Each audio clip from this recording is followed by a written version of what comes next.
Itong nagdaang linggo is isang unfortunate na insidente ang nangyari in which is nagresulta sa pagka-unalive, pagkasawi ng isang UP student kasama ng ilan sa kanyang mga kasama sa Toboso, Negros Occidental, which is si Alisa Alano. And then despite sa sensitibong usapin na to is nakakalungkot na naging target din ito ng pangungutya sa social media dahil nga sa presumed na imahe ng mga tao or mga taong aktibo sa mga progresibong grupo na kesyo ganito, kesyo ganyan. Pen, this video is not to point out kung sino ang mali, kung sino may kasalanan, kumbaga magiging balanse lang tayo because at this point syempre kailangan natin tignan ng balanse each side of the story. Pero bago yan, tignan muna natin ang introduction ni Alisa Alano nung siya ay kasama pa natin. Nagmula sa Bulwagang Palma, pinanday ng kalye ng Mindiola, at ngayon nagbabalik sa konseho. Ako po si Alisa Alano, ang current chairperson ng League of Filipino Students UP Diliman. Konsensya ng bayan, aktivista, anti-imperialista ang inyong susunod na Basic Student Services Counselor. So dun pa lang sa content ng mga sinasabi niya, talagang it really shows na matalinong bata to. So that is why nakakapanghinayang na hindi na siya, hindi na natin siya kasama ngayon because she could have done more kung hindi ito nangyari. And then it shows na talaga aktibo siya sa mga progresibong grupo and alam mo, by the contents of her words, aktivista. And so talagang ito yung mga tao na merong mga isinusulong na mga ideolohiya, mga paniniwala, and basically walang masama dun. Kumbaga it just shows na pinapractice niya yung mga bagay na natutunan niya, and then talagang tumitindig siya sa mga paniniwala niya, and walang masama doon. Pero yun na, dahil matalinong bata pero wala na siya ngayon, so nakakapanghinayang. And syempre dahil nga itong video na to is hindi para tumbukin kung sino mali or kung sino ang may kasalanan, kung sino yung violator at sino yung allegedly is ina-associate sa mga group, kung ano-anong grupo. Then hindi ito para doon, kundi para makita yung both sides of the story. And for now, pakinggan natin ang side ng mga kasundaluhan. If she is innocent and she has no intentions of joining the armed group, then bakit nung nakita siya, naka-rig siya, combat rig, no? Yung vest, kung saan may mga, nandito yung mga magazines.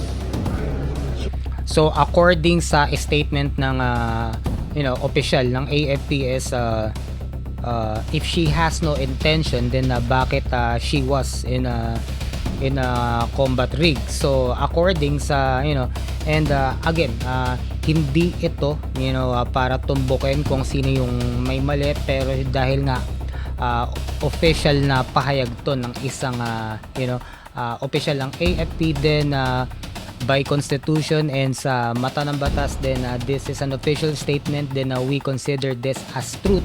And this is in the performance of duty. And also kung may magsasabi man na ito ay mali, then the burden of proof ay nandoon sa mga nagsasabi, nagkiklaim na ito ay mali, at patunayan nila na mali nga. And until for as long as wala, then we have to consider this as truth. Okay, tuloy natin. She was armed. She was fighting. Kitang-kita ng mga sundalo natin na lumalaban sila, no? So unlike dun sa case ni Chantal. Okay, so yun na nga so sabihin na lang natin na she was at the wrong place at the wrong time. And although kung as the contents of the words of this AFP official na na talagang kompleto kompleto yung mga bit-bit dala sa katawan ni maybe si Alisa tinutukoy niya rito, pero hindi natin tinutumbok yung na siya nga, pero just a balance na statement lang, pinapakinggan lang natin ng panig ng kasundaluhan. And kumbaga since this is an official statement, ito yung kikilalanin nating truth. Otherwise kung merong mag-o-oppose, then the burden of truth or the burden of proof ay nasa kanila.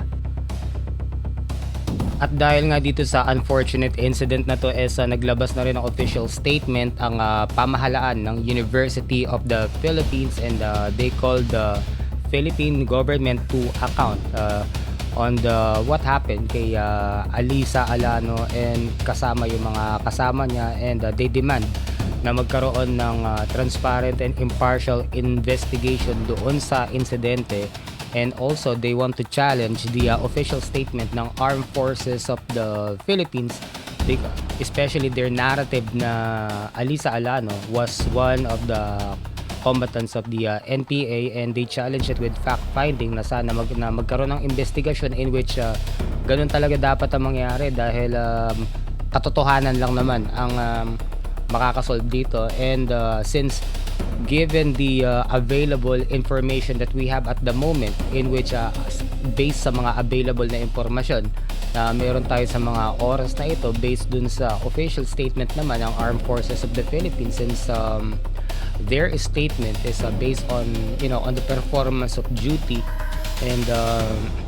and based on constitution and ng batas, then we have to consider that side of the story or narrative as the truth, unless magkaroon ng mga further investigation later on. Pero as of the moment, ang available na impormasyon that we have is ito, then we have to consider that as the truth, so no offense sa mga mga supporter ni Alisa Alano, pero sana nga magkaroon na ng investigation anytime soon, so malaman natin kung ano yung totoo. At yun na nga, dahil sa nangyari in which sayang ang buhay ng isang napakatalinong bata, which is si Alisa Alano, na dahil dyan sa nangyari wala na, hindi na natin siya kasama na ngayon, and she could have done more kung hindi ito nangyari. And ang mas nakakalungkot is pagkatapos ng mga nangyari is nagiging target and subject of ridicule pa si Alisa Alano, which is nakakalungkot dahil parang kinukot siya at pagtatawanan pa yung nangyari sa kanya. And may mga kamag-anak din to sigurado na nagluluksa pagkatapos ginagawang katawa-tawa ng ibang tao, and pagkatapos lumabas yung meme na corn beef. And ngayon mag deep dive tayo dun sa origin nung meme na yon. And according dito sa isang Facebook page na Indiots, na according dito sa page na to, na okay, there it was, the birth of a meme, the origin story, na yung imagery ng meme na yon is according dito is yung scenario na isang 500 pound na explosive ibabagsak ng isang FA-50 na jet, isang surgical strike. So ang resulta, pag halimbawa sa isang combat operations at nagbagsak ka ng ganong klase ng sandata, is so malakas yun. Pagkatapos pagbagsak nung explosive na yun at nandun yung mga kalaban, then yung katawan ng dating buhay na tao ay naging parang laman ng lata o dilata, and thus corn beef, di ba? So magkakapira-piraso ang katawan ng dating buhay na tao, and then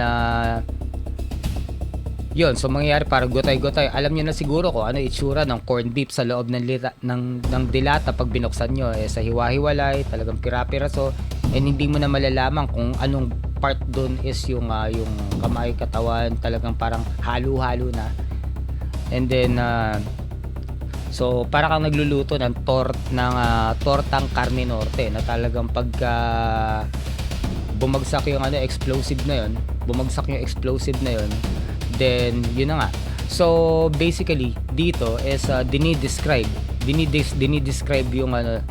yung kalalabasan ng katawan mo after nung pagbagsak ng sandata na yun.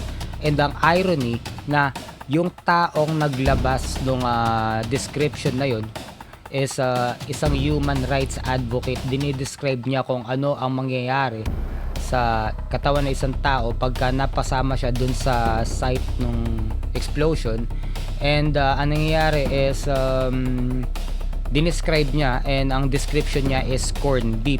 Pero yung salitang corn beef ay inadopt ng mga netizen, lalong-lalo na mga red taggers online at ginamit ito sa kung ano-anong derogatory at panlalait, red tagging, if you want. So, nakakalungkot lang na kumbaga, pero ito pala yung origin story ng corn beef, na yung corn beef originally is galing sa isang human rights advocate to describe yung mangyayari sa iyo o dun sa kung sino man dun sa combat operation pag inabutan ka nung explosive ng bomba na yon. And ito na ginagamit na pagka nasawi ka dun sa dun sa site of nung pangyayari is itong kahihinatnan mo, and therefore nagagamit na siya ngayon as meme to associate dun sa mga makakaliwang grupo. So bagamat nakakalungkot itong pangyayaring ito because the likes of Alisa Alano and yung mga kasama niya, mga ambabata, ang tatalino, and sa dami ng bobo sa Pilipinas, sa dami ng mga talagang mga tao na walang laman ng utak, and iilan na lang yung mga matatalino, tapos mangyayari pa itong mga nakakalungkot na pangyayari nito. Bagamat gaya na nga sinabi ko kanina, hindi ito para i-point out kung sinong mali, kung sinong tama, dahil wala pang konklusyon hanggang sa ngayon kung ano yung nangyari. And so at this point in time, with the available information sa mga oras na to, then what we can consider as truth is yung narrative ng ng Armed Forces of the Philippines, yung official statement, because nangyari yun in the performance of duty, and according to their narrative, then sorry to say dun sa mga supporters ni Alisa na according sa storya nila, and she was there in full battle gear, which suggests na nandun siya sa side ng mga rebelding grupo. Hindi ko sinasabing rebelde si Alisa, pero that's their narrative. So that is why yung pamamahala ng University of the Philippines wants to challenge that narrative of the Armed Forces of the Philippines na mag-conduct ng investigation para malaman ang totoo, which is dapat mangyari mag-conduct na investigation, because both sides, ang gusto lang naman nating malaman dito kung ano yung totoo, hindi ba? And so hindi ito para bigyan ng hatol both sides na violator si ganito, or marered tag yung kabila. Pero kung meron man ako dito na alam yun na gustong call out is yung toxic na behavior ng mga Pilipino netizen sa social media, because especially dun sa origin ng salitang corn beef, and ngayon yung meme na corn beef is being associated with red tagging. Kasi kumbaga obviously yung mga kagaya nila Alisa, mga aktivista is mga progresibong grupo, bagamat ako personally hindi ako progressive, and to tell you honestly, conservative ako, pero hindi naman para matuwa ako sa misfortune ng ibang tao, because kung may tao na na-unalive, then may tao na na-unalive. Hindi yun para matuwa ka sa mga ganong klase ng pangyayari just because hindi mo sila kaparehas ng paniniwala. And hindi porke hindi mo sila kaparehas ng paniniwala, then no one will ever deserve na pagtawanan just because nangyari sa kanila yon. And then so nakakalungkot lang. And so kung meron man dito na dapat itigil ng mga tao, at tigil yung pang-meme, especially kung buhay na pinag-uusapan, so tigil niyan. So once again, Juice Pancho, kung nagustuhan niyo tong video na to, paki-like, share, subscribe, and hit the notification bell. Juice Pancho, I'm out. Yeah.